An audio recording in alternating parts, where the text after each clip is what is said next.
This is Katie Heron with Heron Bird Plants, and I am super excited to share with you this little unboxing of my most recent Plum paper purchase.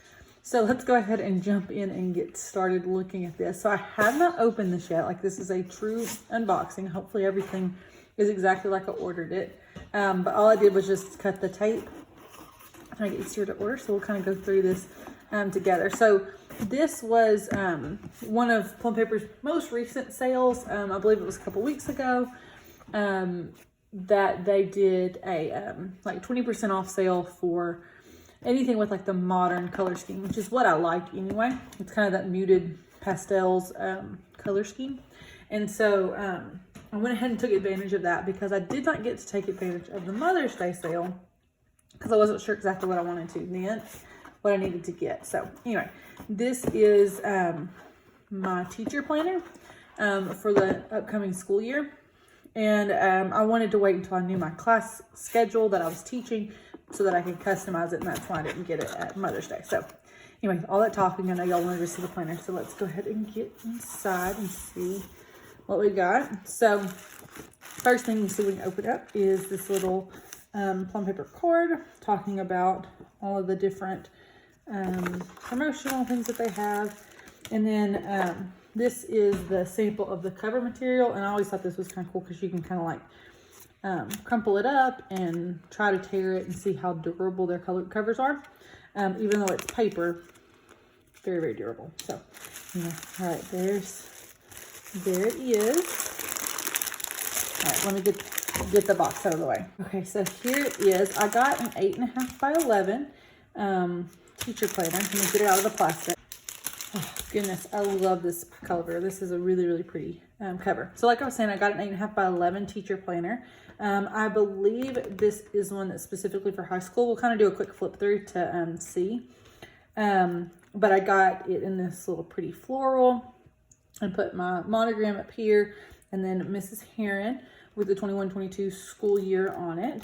Let me flip this open so we can see the colors of it a little bit better. Of this deep, almost purpley navy cover. Okay, now let's do a little flip through. So this is my first time getting a teacher planner from Plum Paper. As y'all know, I use a Plum Paper for my personal planning, and I've used a lot of different teacher planners, but I wanted to give this one a try this year. Last year I used like a printable teacher planner that was in a binder. I've also used an Erin Condren before. I've used a Happy Planner, and I've just used like a plain Jane one that they give you at the school. I really like ones that are spiral bound though, so that's why I wanted to go back to this and not a binder. So anyway, you've got kind of the standard opening pages for any Plum Paper. We'll have like the different calendars where you can kind of do year at a glance stuff. I think most of the stuff's gonna be the same. There's a lot bigger. Then there's like special dates, ideas, plans, and goals. I've got to decide what I'm going to use with these. I do teach 2 different subjects, and so I've thought about maybe letting this be like my statistics, like curriculum goal stuff, and this being geometry or vice versa, instead of using them for days. But we'll kind of see how that goes. All right, and then we get into the months. So starts out the same as any Plum Paper. This is exactly the same as my personal, with this dashboard and notes page. I really like how big this is. I'm a 7 by 9 planner for personal stuff, but for teacher stuff, I really do like 8.5 by 11. Have plenty of space to write. Really big, nice calendar to put everything down. And then here is my, I did not know it was going to have this color here. That's really, really pretty. It looked kind of just plain in the online. So I went ahead and personalized. Let me go to the next page where it's not whited out, where it's all blue. So I did go ahead and personalize it. It comes with 7 sections. And I went with more of the vertical layout. You can swap them and have these titles be up here and your dates be on the side. I'm a vertical planner when it comes to my teacher planner as well as my personal planner. It just, I like being able to flip my planner over and see everything that's going on Monday if I need more space on my desk. And so when I'm planning for the whole week, I like to have it open, but if I need to kind of close it over. And that's one reason why I didn't like the binder as much this past year, is because I couldn't do that with it. It had to stay fully open and take up a lot of space on my desk. So that's why I went with this one, but you can alternate it depending on your needs. So I went ahead and customized them because I'm pretty certain I've been planning in planners similar to this for the last 5 years. And so I've kind of already done my experimenting on how I like to do stuff. So my first section I'll let be today. So this will be any important reminders, like we have a pep rally 7th period. You have duty in the morning, or there's a meeting, or like whatever, just important reminders. And then I put a to-do section. And these are like specific tasks that I want to get done that specific day. I started doing this towards the end of last year, and it worked out really nice to have like update grades is something that I try to do every day. So to have it on my list to kind of check off each day was very nice. And then I put a line for objectives, and I did this because our school kind of requires us to put objectives on the board or within our lesson somewhere for the students to see like what they're doing. And I tried to incorporate it last year, like within the subjects themselves, and I just didn't have enough space. So that if I kind of dedicate one spot to it, that will kind of help. That's the thing that I'm experimenting with, is putting that in as its own page. Everything else I've kind of tried out before. So anyway, I'm gonna write my objectives for both subjects there, and they usually carry over from day to day. So like I might write it on Monday and then just have an arrow saying it goes for the whole week. Then I did 2 sections for geometry and 2 sections for AP statistics. So these are the only 2 subjects that I'm teaching next school year, unless of course my principal decides otherwise. But we're already into July, and I haven't heard any notice that they are going to change. So I'm assuming that my schedule is going to stay that way. And so I like to have 2 boxes for those, just because I have to have enough space. So a lot of times what I do is this is kind of the lesson and this is kind of the homework. Or if the lesson is lengthier, I just like to have enough space to write it for both. And since I only teach 2 subjects, I can afford that space. I don't like doing it like per class period, because all of my geometry classes will stay pretty much on the same page. And if I get off track a little bit with like maybe 5th period gets ahead of 2nd period, I just make little notes inside the planner, but keep it all on the same page. So that's my customized sections.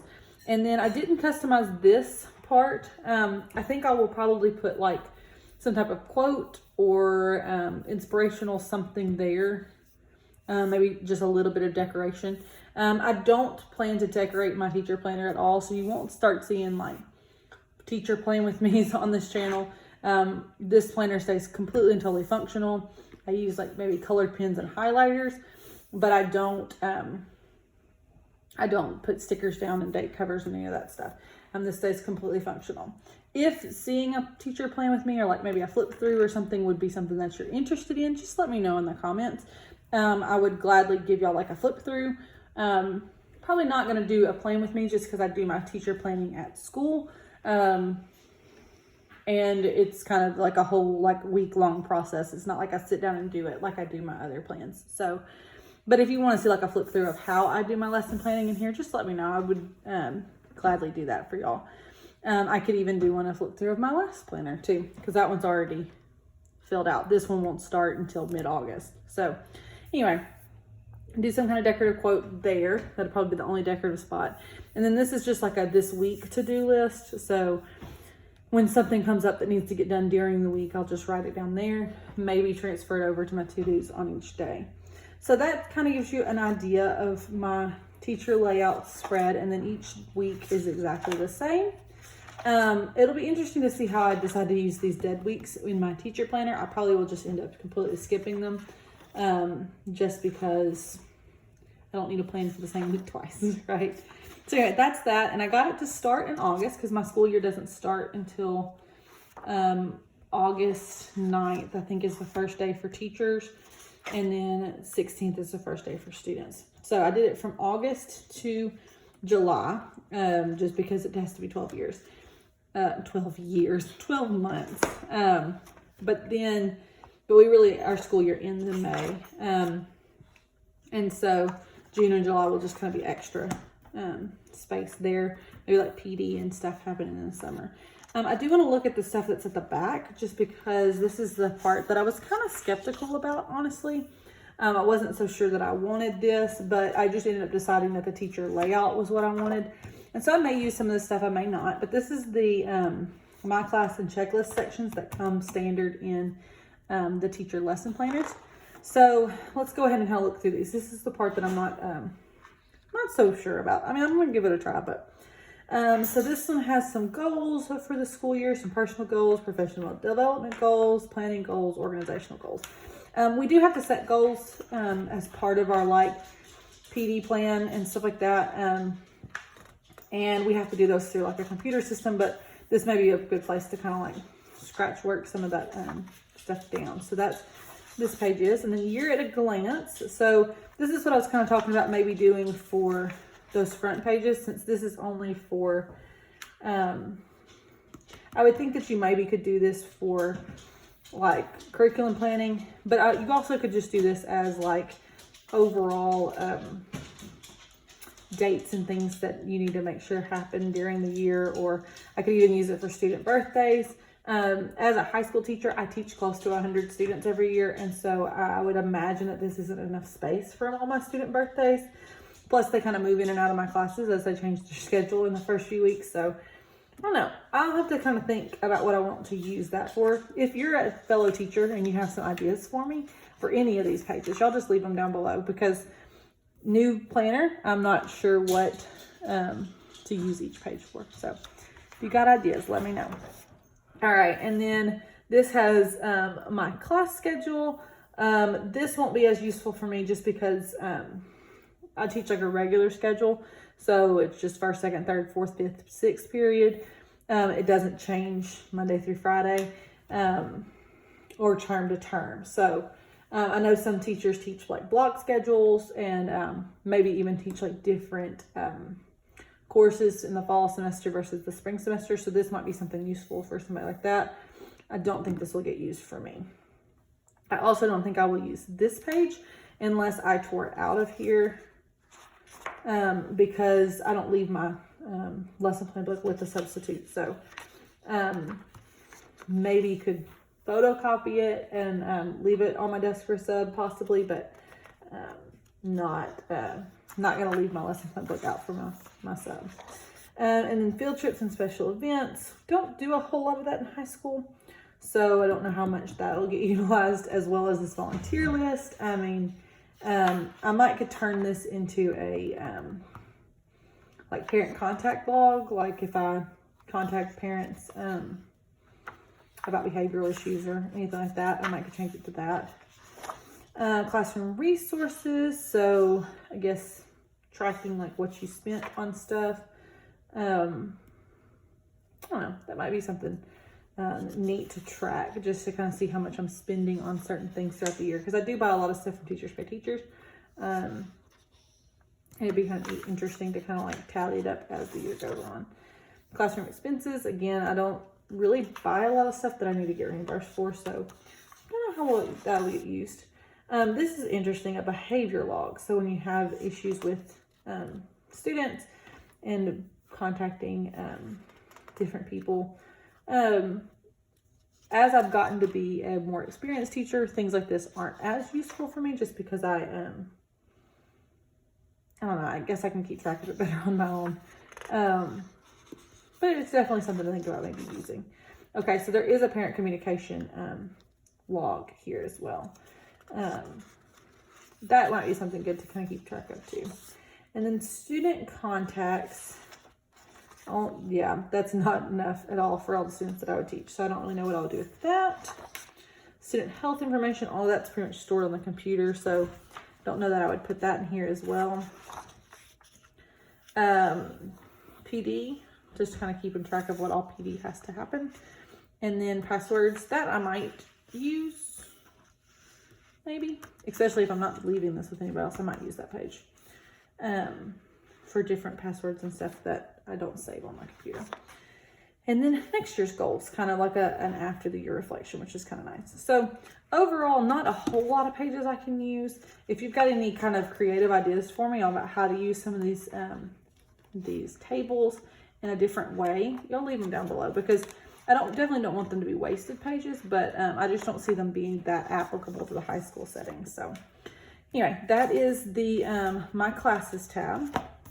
And then it also comes with a checklist tab, which I didn't realize was going to happen. I knew you could add more checklists, but I didn't know it was going to give me checklists. So that's kind of nice. I have in the past used checklist pages for grade books. I don't know that I will. I don't know. I'm gonna have to go through and count how many checklist pages there are to see if I could use them for a grade book. You could also use them like just for like making sure students are, I don't know, doing different things, just as a check box that they did them. But these are really nice grade books. This is a very, very small one. That's why I'm like, don't think I would be able to fit enough on there for a grade book. There's not a lot of assignments. But anyway, there's that, some checklists. And then there's dot pages, which is kind of standard to all Plum paper planners. My contacts is standard. More passwords, because that's also standard there. And then 2023. And I didn't realize it was going to come with stickers, which is really nice. I knew you could add on stickers. I didn't realize they were going to come with it. So I'll probably go in and put some of these down for the different breaks and events and stuff that are happening. So those are really nice. Like I said, this isn't going to be super decorative. I'm just going to, you know, put down some stuff like when the quarters end and when we have in-service and professional development and or like all that kind of stuff. So I will probably put down some of those, as well as I think I have an old Happy Planners teacher kit that I may stick down some stuff. So if you wanted to see like a move-in or something to this planner, again, let me know that. Oh, it comes with a pocket folder too. That's very nice. So that's my whole planner. So again, if you'd like to see like a move-in to this planner, again, just let me know. I could put down like my school calendar and just kind of some of the stickers and stuff that I do plan on using. Otherwise, this one will just stay my teacher planner at school. I may do a flip through here or there if it's something that y'all would be interested in. So hopefully y'all enjoyed this video, getting to see my flip through of this teacher planner. If you enjoyed it, please give it a thumbs up and subscribe so you can catch more planning content on this channel. And I will see y'all next time. Bye, guys.